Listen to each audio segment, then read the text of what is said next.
evening and welcome to my book chat. My name is Melody and I hear some feedback. Sorry guys, I was in my introduction. Do you hear the feedback? A little bit. I think we're good. No?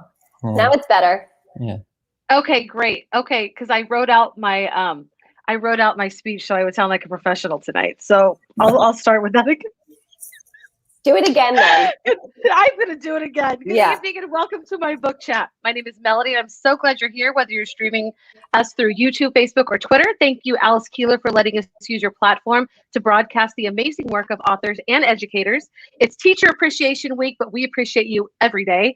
So glad to have Ross Cooper and Erin Murphy with me tonight and their book, Project-Based Learning, Real Questions, Real Answers, How to Unpack PBL and Inquiry. Ross and Erin, how are you tonight? Tell us a little bit about yourself and background, and then we'll get into this awesome book. Okay. So, Ross is or first. whoever goes first. Erin, go first. Erin, go ahead. Erin, go first. So I'm Erin Murphy. I am the humanities supervisor in a school district in Eastern Pennsylvania. And I currently, as I said, I'm the humanities supervisor, but I have teaching experience in kindergarten, second, third, fifth grade. I was middle school assistant principal, a tech coach for a while. So I've done a lot of things, but I'm really excited to work in on the central office admin team now because I get to work with all of our buildings and all of our kids. You're all over. That's awesome. Yeah. What a great, vast experience that you have. Ross is going to top me. You, Ross. Yeah. So originally from Trumbull, Connecticut. I've had some experience, educational experience in Pennsylvania, New Jersey, and now I'm in New York as an assistant principal in Chappaqua Central School District. I've been a principal. I've been a K-12 curriculum supervisor.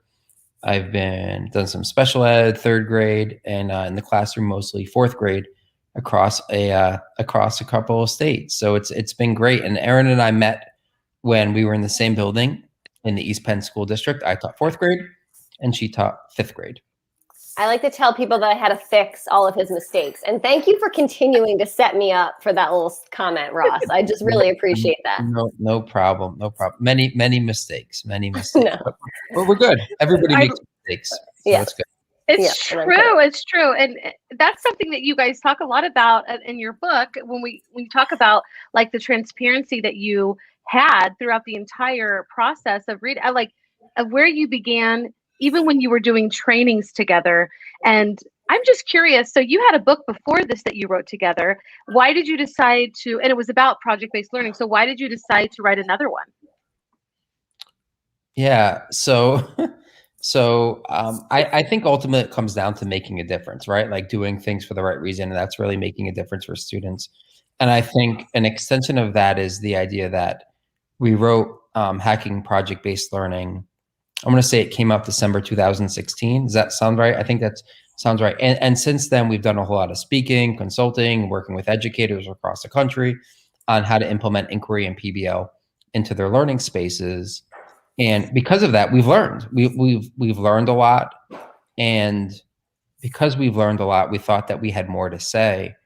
And that's really what this book is. It started out as more of like a graphic heavy book. Like if you think of a couple books out there, like The Space by Rebecca Hare and Bob Dylan, and also Intention by Dan Ryder and Amy Burvall. I think I got both of those right. Mm-hmm. Both great books.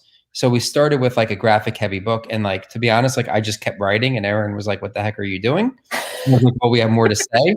This isn't the book we started out with, but it was just like we had more to say, and we thought that this is potentially the last book we write on inquiry and PBL. So why not pack everything we can into that? And each chapter is based on a common question that we have heard or that we have had when engaged in project-based learning, whether it's professional development or implementing it in our own spaces. And then we also say that not only does each chapter answer one of those questions, like how about direct instruction, inquiry, what is the relationship between PBL and inquiry? How do I get grades? All that stuff. But we also say not only do we answer those questions, but also all of our answers strung together detail how to actually do project-based learning in its entirety. Yeah. Erin, do you want to add anything before I talk about the Pbl paralysis? Nope, I nailed it. You did, honestly. the part you added at the end was what I was going to say. So I think that, A+ for Ross tonight. Yes, and I want to throw in a hi to Rochelle. She's watching. So I was telling Erin, when I was reading this, like, I was like, I said a curse word, but I'm not going to say it right now. But I was like, oh my God, I can't do this. Like, I was probably more of the project teacher, not really the, I couldn't do the full PBL for a lot of the reasons that you guys wrote about. But right when I got to the first PBL paralysis graphic, like, I felt like I came back down to earth, because I thought, okay, like, you guys knew you were already encountering that, like, there were going to be problems, and the way that you spaced out these PBL paralysis graphics was really legit awesome. Like, you know what you're doing, because I felt like, okay, maybe I can do this after all. Okay, so tell us a little bit about the PBL paralysis, kind of the ideas behind that, and the graphics that you used. Yeah. So, I mean, honestly, the term itself that we kind of coined came from exactly that moment that you just described, where people start hearing about PBL, whether it's in a training or some, admin somewhere who's like project-based learning, wah, wah, wah. And, and then they start digging into it, and they get to this point where they're like, oh my God, no way. Can't do it. Either can't, or I'm already doing it. Like, so it's just, we used to call them like pause points. We actually grappled with this term a little bit. Like, why, like, were we going to call it paralysis? But essentially it was like this feeling of like, I can't go any further. So either I'm doing it and I don't need to move forward, or I am scared and can't do it. So that's really where this term PBL paralysis came from. And, I think it started as a blog post and like turned into like all these, and then ultimately the reason it ended up in the book was because, as Ross said, we sort of started with this idea that the book was going to be really graphic heavy, and we wanted it to be super turnkey, like ways that people could overcome PBL paralysis. So those were like quick, I'm going to reuse the word turnkey. So like quick turnkey ideas that could be immediately implemented to overcome some of the biggest challenges to implementing project-based learning. Yeah, I think it was more, maybe not scared, just overwhelmed. Like, oh my God, I don't think I can do all of these things. But you talk about how it's a process. It's not like somebody can just get right into it, especially, and you even talk about this, when I remember getting evaluated as all of my students for being compliant, like coming from a compliance-based background to this as an early teacher to, more years in the classroom. This is not super easy for those of us. And Erin, I know your background is you started this kind of from the get-go. You too, Ross, right? Mm-hmm. Yeah, so I actually had the opposite experience, where when I went through all of my pre-service teaching, I was trained in inquiry-based, project-based instruction, where I did my pre-service. It was all hands-on. Kids were never in their seats. Like, it was a workbook or a basal reader were just, nobody even like that. Those weren't words that people said. So then I had to like learn how to teach to kids who were like supposed to be sitting in their seats reading a basal reader.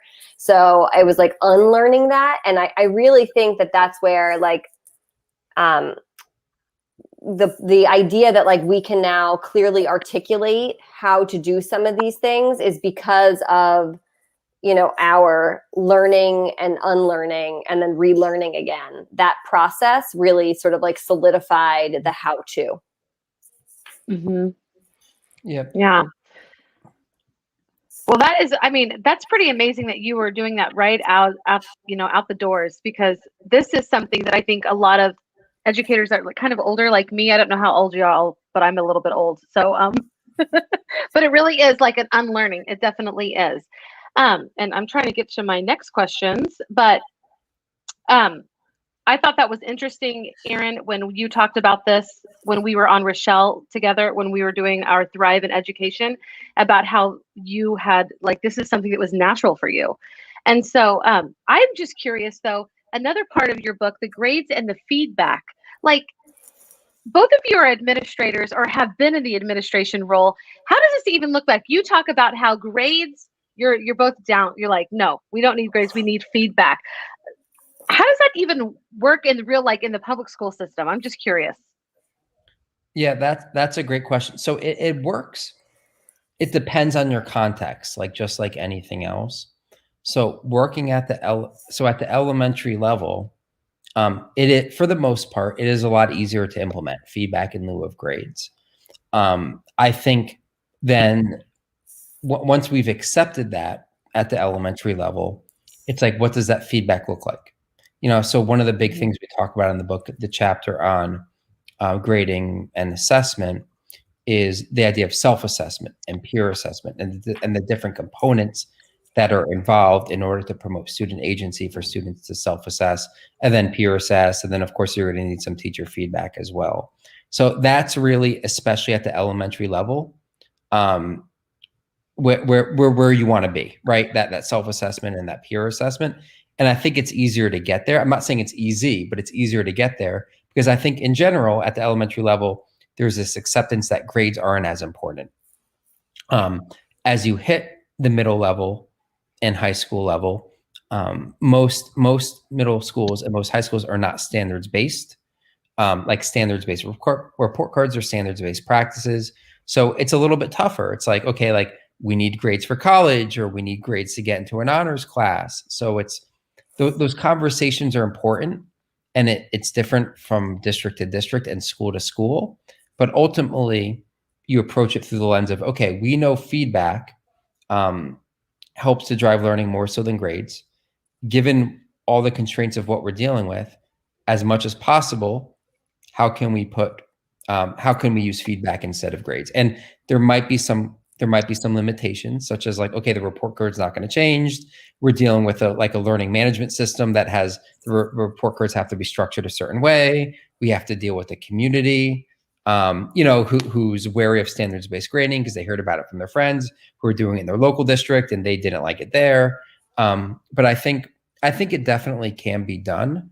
Like I said, the older students get and the older students get it, it's tougher.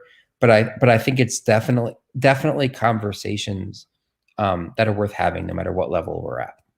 And even in the circumstances where you work in a place where there are traditional grades, there are ways to leverage those traditional grades in more feedback focused ways. And a very, very quick way for me to explain that is like to make sure that your grades are actually based on a clear learning target. So rather than just like, I'm giving the unit 2 test, what skills or knowledge were you hoping to acquire from that, and make it transparent to students, their parents, the community, whoever's like going to see this information, how students performed on that target versus just unit 2 test. Yeah. And you even talk about, and this is something that I feel kind of silly to say out loud, but you talk about this, and I don't know, I did this for years, but taking grades on directions. Like there's a difference between the targets and the directions. And I just really started evaluating how misguided my grading practices were. And that just really stuck out to me, because when you're going into PBL, you want to be descriptive, but you want them to think for themselves and make their choices. But I see how it'd be easy for someone just to go back to the directions and the checklist and to grade it on that. But we're trying to get away from that. I want you to know it was a lot for my mind to process. I agreed with all of it in theory. I'm just like, how in the world do I do this? I do have a question. What was the feedback from like when you were starting this, and as you got better throughout the years? What was the feedback from students and parents? How did it change? Yeah, I think the more that we did it, and I'll just speak frankly, the more you do it, the more progressive you become. And then I think we said this in the book, the further removed you are from what parents and students come to expect from their education. So even though like you think you're getting better and more proficient every year, in the eyes of other people, you're almost like moving backwards. Like they're like, so the better you get, the more of a disconnect there can be, right? So, and I will say for myself personally that like I knew that this is the way I wanted to teach, and I firmly believe this is how my students should really learn. As a classroom teacher, no matter how proactive I was, I could honestly say every year, there were a couple of, it was tough. Like there were always a couple of parents who were like, my child's used to getting A's. He's not getting A's this year. More or less, it's your fault. And I think it's really, we're in the field of customer service. So it's trying to understand where they're coming from, and still standing up for what you believe in, but really just trying to understand where they're coming from and listening, seeking to understand, and working together as much as possible without sacrificing what you believe in. I think that, one of the big mistakes that I made as a teacher is like kind of this whole idea. I say implementing best practice overnight isn't best practice, and just saying like, welcome to fourth grade, you're going to learn differently this year, And I think promoting more of a gradual release can definitely help. Can definitely help while keeping the lines of communication open along the way. But I think for the most part, I'm painting it like doom and gloom. I was going to say, I had an opposite experience. Erin was great. I was terrible and she was great. But I think I'm just saying this because in reality, this is something we all deal with. And if we paint this picture like we didn't deal with any pushback, one, we're lying, but two, when those who are going through this learning curve now are experiencing pushback, they start to think, man, I'm doing this wrong, because they internalize it as this pushback is exclusive to me. And that's why I think it's important for us to be transparent about our journeys. So when other people have issues, they're like, okay, it's okay. I'm trying to tackle the same hurdles that other people have tackled. It's fine. Now I just need to get through them to get to where I need to be and to where my students need to be. But like, I will say that the majority of it worked out well every year for the, like, and that's a generalization, but of course there was always some pushback no matter how hard I tried. I think that, so I definitely had those experiences where it was like parents were like, well, what is going on? And they're just making crafts. Like, I don't need to send my kid to school all day to do crafts. Like that was a comment that happened a lot. They're doing crafts.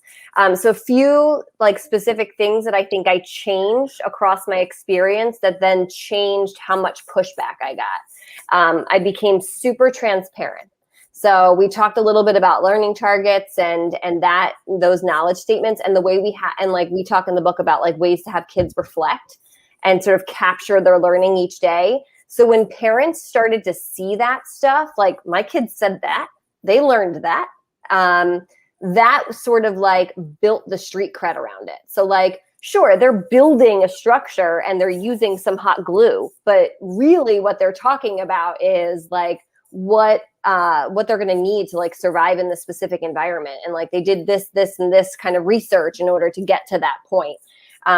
So that helped. And two, at the time that Ross and I were working together, we worked in a building where there was a ton of parent involvement. Like they wanted to be in the building.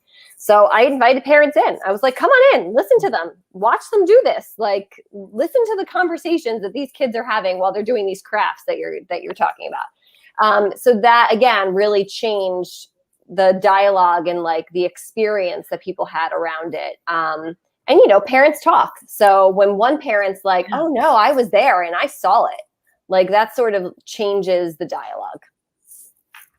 Yeah. I think it's so funny that they thought it was crafts. I'm sorry, that just makes me laugh. But have any of your students come back and said like, this really like changed my life or anything?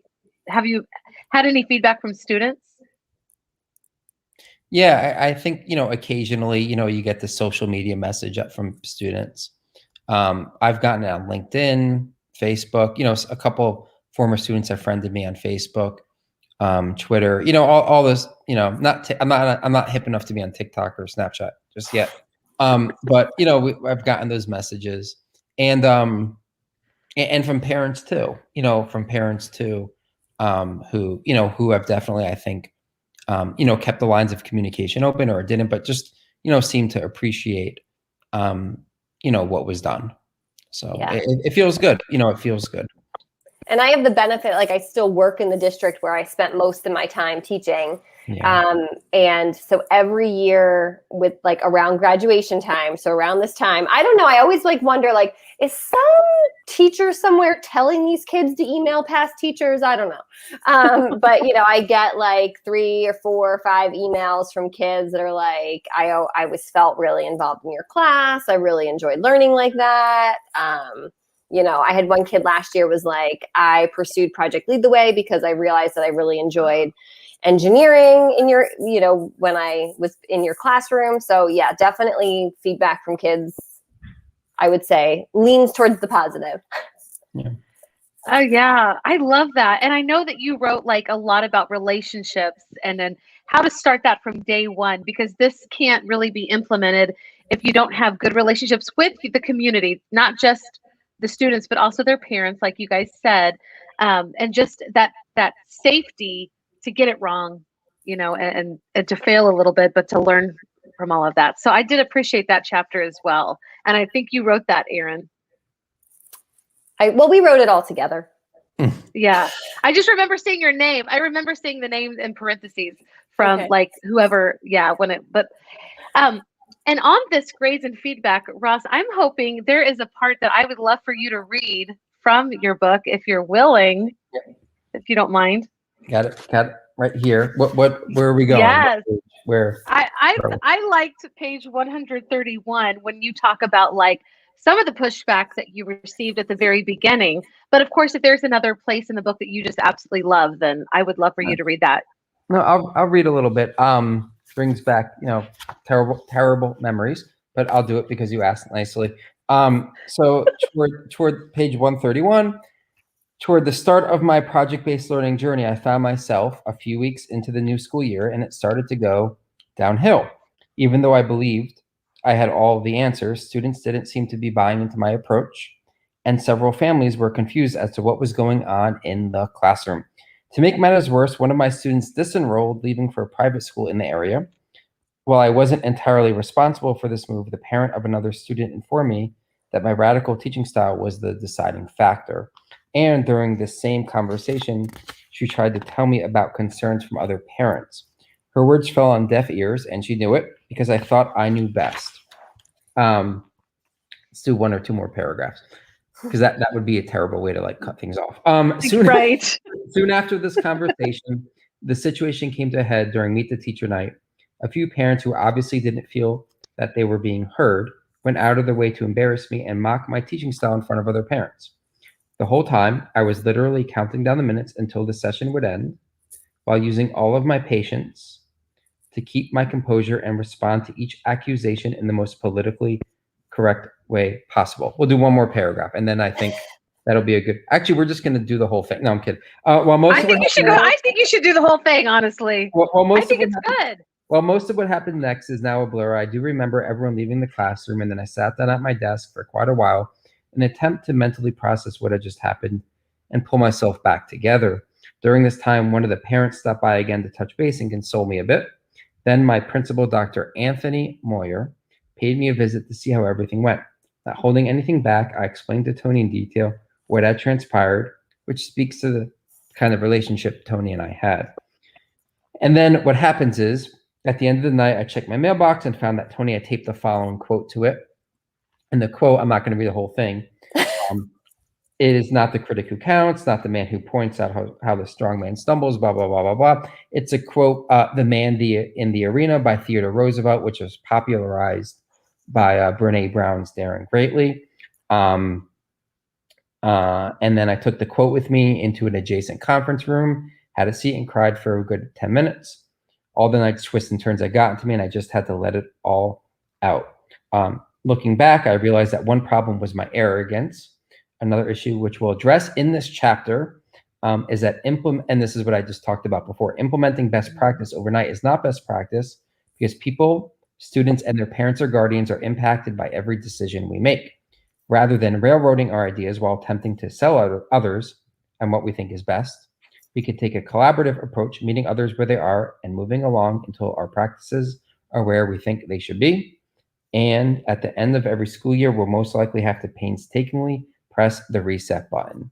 So that is the beginning of our chapter on how do I build a how do I build the PBL culture? And and that story really illustrates, I think, putting the book away, like one of the mistakes that I made, that implementing best practice overnight is not best practice. And I think the other mistake that we touch upon is this whole idea of like set it and forget it. Okay, like I've done a couple hands-on, minds-on activities at the beginning of the year. We did like the marshmallow challenge. We watched a couple videos about Apple and Google or IDEO or design thinking. And now we're ready to go full steam ahead with project-based learning, not realizing that everything we do throughout the year impacts and influences the culture of our learning space in one way or another. So it's not build an innovative culture or talk about an innovative culture and then do innovative things. The two have to go hand in hand throughout the duration of the year. Yeah. Are we crying? We're good? I didn't cry. I did get emotional when I read it, and I really am glad that you were able to read it. But I think that it's very, honest, and a lot of us have made a lot of mistakes from the growth of our careers, and I appreciated that. And kind of, it was sad, but you made it through. Obviously, you're very successful. You're doing great things. You wrote a book, for crying out loud, with an amazing co-author. And so the last kind of thing I want to touch on is finding an entry point. Did you see his face? He was like, well. Yeah. No, I know the truth. She is wonderful. Yeah. But I did feel encouraged when it got to the end of the book, and I was telling Erin earlier, like I couldn't put it down. Like I couldn't believe that I could like read through all of this and feel encouraged, because at the beginning I felt really overwhelmed. But at the end, you talk about entry points. You give great ways to start entry points. So tell us a little bit about your thoughts about this, and anything you want to share about how to start PBL. Yeah, so I'll start just by saying that we often give the analogy of like people getting in the pool, right? So if the pool is where project-based learning lives, everybody sort of gets in the pool in a different way. So some people, right, are just ready to like run and they're cannonballing into the deep end and they're set. While, some of the rest of us are still like putting our sunscreen on in the lounge chair. So really the idea is like finding the entry point that works for you. And as long as you're making that progress, that's really what matters. So when it comes to an entry point, I think the biggest picture way to describe this too, like we give some really specific examples in that chapter, and I'll maybe let Ross talk about that in a second. But in the big picture, the entry point is to think about project-based learning, not as a whole thing, but as, and Ross explained this earlier, sort of as a series of best practices that all fit together into project-based learning. So if you are feeling overwhelmed by PBL, and maybe the place for you to start is on feedback. So doing feedback really well is part of quality project-based learning. So if that's a good place for you to start, maybe that's something you're already kind of good at and you just feel like, okay, strengths-based leadership. So like, I just want to keep focusing in that area. Or, we talk in the book about like how direct instruction fits into project-based learning. And, we break it into two different parts. And one of them is this concept of mini lessons. So if you're the kind of person that's like, I could never possibly deliver all of my content in less than 45 minutes of lecture every single day, then maybe the place for you to start is, how can I consolidate the I do part of my child, of the kids' learning experience, and focus more on giving them some time time for them to explore, right? So like that's one piece of it that you could focus on first without trying to grapple with all of PBL all at one time. Mm-hmm. Yeah, and I thought, and to myself, like where I would start is the inquiry. You talked about how like just letting them play, nope, give them the explanation. And I know that is something that I have learned like in several different PDs, but I still want to explain everything. Like I feel like maybe that's the standardized testing over my head to make sure that they understand all of that. So that's really hard for me to grapple with. But I thought when I wake up this morning and I'm teaching my kids, like getting out the materials and just letting them grapple with it a little bit and play and then talking about that, that was where I personally thought I could start. And I appreciated that what you put in there and what you just said, Erin, like wherever you are in this spectrum, you can find an entry place and you don't have to do it all at once. And that just made me feel like I actually can do this. So I did appreciate that. Ross, did you want to say anything about any of that, or are you good? No, I just think it's this idea that like to say there's one place to start doesn't make sense. You know, we hear that a lot. Like you need to start by doing this, you need to start by doing that. And I think there's no one right way to do it, and everybody's context is different. So in the book we talk about, you could start with Genius Hour, you know, which is basically students wanting to investigate or learn about whatever they want, right? Which is a great way to put the students at the center of the learning, low floor, high ceiling. You know, transitioning from hands-on to minds-on, flexible learning spaces, getting better at feedback, as Erin said, student self-assessment. Really, it's a bunch of best practices that are strung together. And I think a lot of times when we just say, okay, like everyone's going to do one PBL unit this year, it's a lot. If you're not used to doing a lot of these practices and all of a sudden it's like you're going to do all of them, it's a lot. And in a lot of instances, it's too much. And then what happens is when it's too much and overwhelming is we tend to go back to what we were doing before. And instead of making progress, we've moved backwards, right? So I think it's important to be cognizant of the complexities of PBL and realize that it's I say like project-based learning is not an event, right? It's not like the progressive practice we stick in the middle of what we've always done. It's something we transition to over time along a continuum. And eventually we reach project-based learning. And even then we could do better because we could always refine our practices in the teaching and learning that's occurring in our space. And I'll say that when we work with other districts, we often meet with the administrators first and say that very thing. Like if we don't want teachers to expect cookie cutter from their kids, then we can't expect cookie cutter from our teachers. Right. So we need to be ready, like you as the leader you're going to be in the building every day. You need to be ready to differentiate your language and your expectation based on the current strengths of your team and what they're going to need from you moving forward. Oh yeah, I think that's great. Well, we have come to the end of our time, and I just want to say congratulations to both of you for an awesome book. A lot of the books that I've been reading lately are great for, groups and everything like this, but I really think that your book is something that, like, if you're tired of going to professional developments, this is something that you could do personally, and it would be a great read on your own. Things that it's good to talk about it with people, but I still think that anybody could pick this up. Teacher at any grade level could pick this up and start putting some of these practices in the very next day.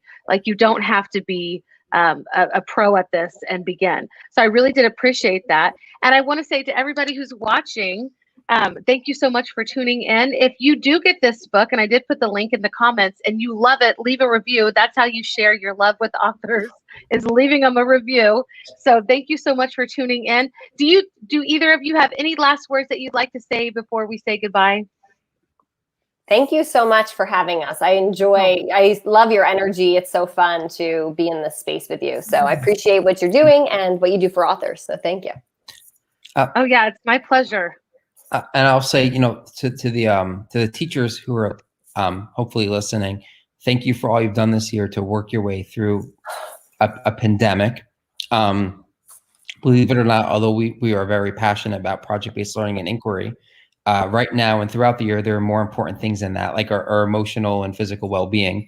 But although we still love project-based learning, and to those of you administrators out there, don't be tone deaf, right? Although I know a lot of administrators, especially those who aren't necessarily in buildings, or so-called thought leaders or futurists who aren't in buildings, really are out there saying we need to leverage a pandemic to move forward, and reimagine education. Don't be tone deaf to what's really going on in buildings right now.